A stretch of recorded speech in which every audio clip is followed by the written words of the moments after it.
Okay, welcome back. We are going to learn Tractate Ein Yaakov from Tractate Batra, discussing reflection on Tzedaka. A poor person who used to go from door to door to collect for himself came to Rabbi Papa asking for money from the charity fund, but he would not give him. Rav Papa did not give him.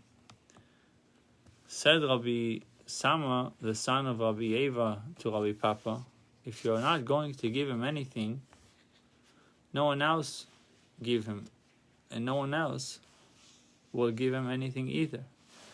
Because they'll say, if Rav Papa didn't give him, he has a good reason why he didn't give him, so no one else will give him. And he will starve to death. Replied Rav Papa, but we learned that if the poor man is going from door to door, we are not required to give him anything.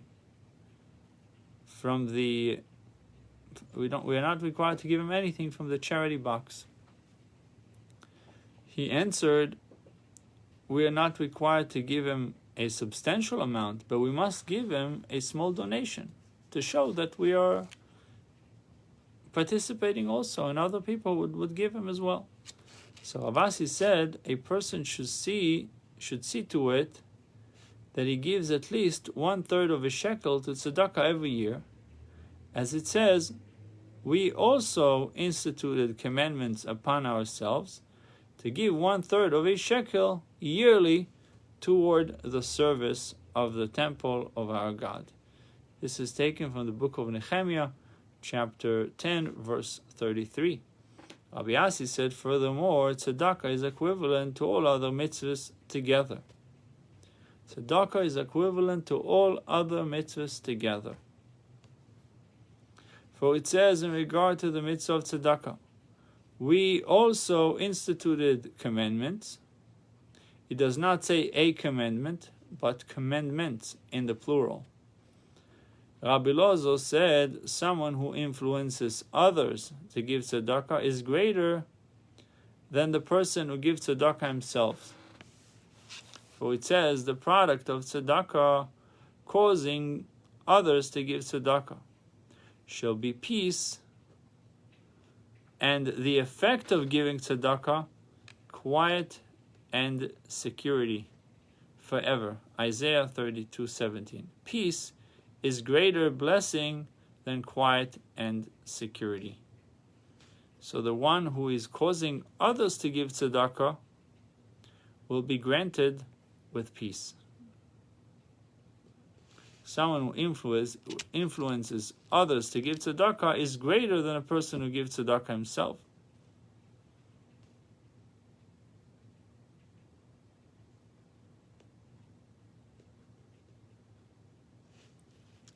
So Rabbi said, part of tzedakah causing others to give tzedakah should be peace, and those who are actually giving tzedakah, their reward is quiet and security, which we said peace is greater.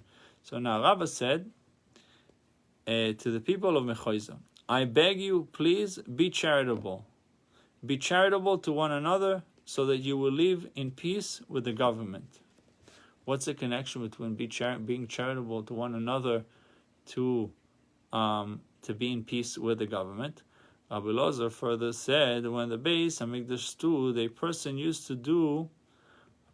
to donate his half shekel, and through that he had a share in the continual offering, right? In the Korban Tamid, constant offering, continual offering. And he was part of it by giving half a shekel, because the half a shekel was used for that purpose, to acquire the communal offerings, which was the Korban Tamid. It was offered in the morning and in the afternoon, and received atonement. Now that the Beis Hamikdash no longer stands, if a person gives tzedakah, fine. And if not, the idolatrous will come and take it by force. The idolaters will come and take it by force. And even though he lost his money to the idolaters, God will consider it as if he gave tzedakah. For it says, your oppressors for tzedakah. Isaiah 60:17. The money your oppressors take from you is considered tzedakah. Because you didn't give tzedakah, God forbid, comes the oppressors, in our case is the Uncle Sam and the like, they come to collect. So Rabbi Lezer said, and this is from Baba Batra, Tractate Baba Batra, page 9b. Rabbi Lezer said, a person who gives tzedakah in secret, what we called roitze beilum shmoi, doesn't want people to know, is greater than Moshe, our teacher. For Moshe said, for I was terrified because of the anger and the blazing wrath. Deuteronomy chapter 9, verse 19. And about a person who gives tzedakah secretly, it says, a gift given in secret will subdue anger. Matan v'seter ichpeaf. A gift given in secret will subdue anger. Proverbs 21:14. So Rabbi Elazar differs on this point with Rabbi Yitzchak. For Rabbi Yitzchak said tzedakah given in secret subdues anger, but not blazing wrath. Since the verse continues, and a present in the bosom will appease strong wrath, which we can interpret to mean, although a present is placed in the bosom, wrath is still strong. Others say, Rabbi Yitzchak said, a judge who takes a bribe brings strong wrath on the world. For it says, a present in the bosom brings strong wrath in its wake. So Rabbi Yitzchak further said, whoever gives a small coin to a poor man is rewarded with 6 blessings. And someone who only comforts him with words and is unable to give him coin receives 11 blessings. So that if he gives a coin and comforts him, he will receive 17 blessings, 11 for comforting him, and another 6 blessings for actually giving him. How do we know that? How do we know that whoever gives a coin to a poor man receives 6 blessings? Because it says, surely you should break your bread for the hunger, and bring them the mourning poor to your home. When you see a naked person, clothe him. Isaiah 58:7. The next verse lists 6 blessings. So we know that if you give tzedakah to the poor, be blessed with 6 blessings. Then your light will burst forth like the dawn, etc. And someone who comforts him with words receives 11 blessings, because it says, and when you offer your soul to the hungry, taking a genuine interest in his plight, and satisfy the afflicted soul, then your light will shine even in the darkness, and your deepest gloom will be like noon. Then God will guide you always, sate your soul in time of drought, and strengthen your bones.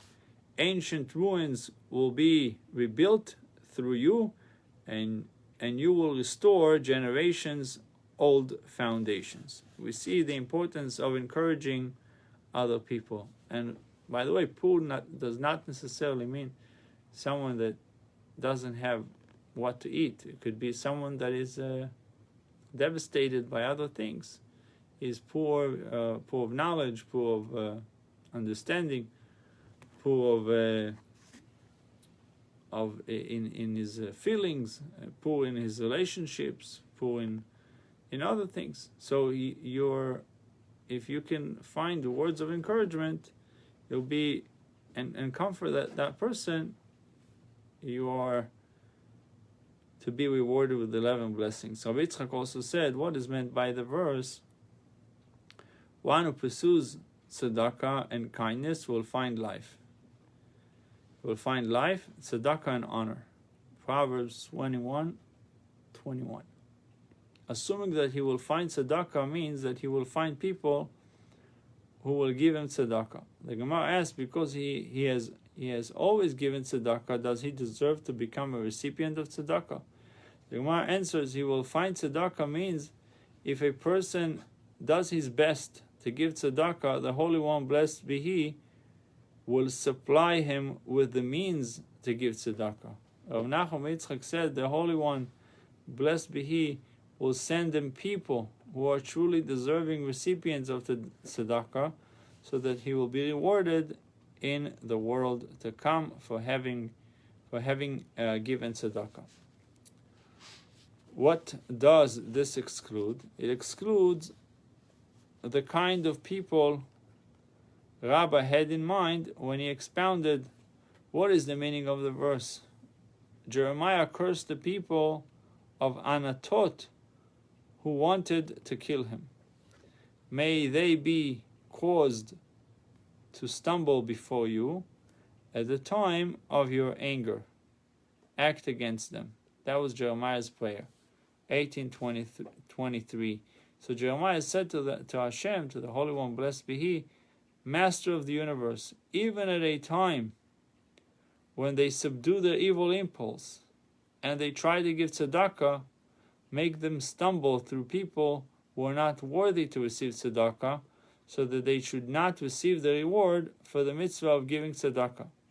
And only people who pursue tzedakah and kindness will be privileged to find worthy recipients for their charitable contributions. Rabbi Ben Levi said, anyone who continually gives tzedakah will have children who are Torah scholars, who are wealthy, and who know the expositions and agadic teachings of the sages. Children who are Torah scholars, because it says he finds life. Proverbs 21:21. And the Torah is often referred to as life. Children are wealthy, who are wealthy, because it says he will find tzedakah, meaning he will have an ability to give tzedakah. Children who know the expositions and agadic teachings, because it says he will find honor, and it says the wise inherit honor. They will be respected for their oratory skills. They'll be great speakers. So from here we'll learn the importance of giving tzedakah. We should try to give it as often as we can. Bruchim Tiyu. We'll see you, God willing, tomorrow.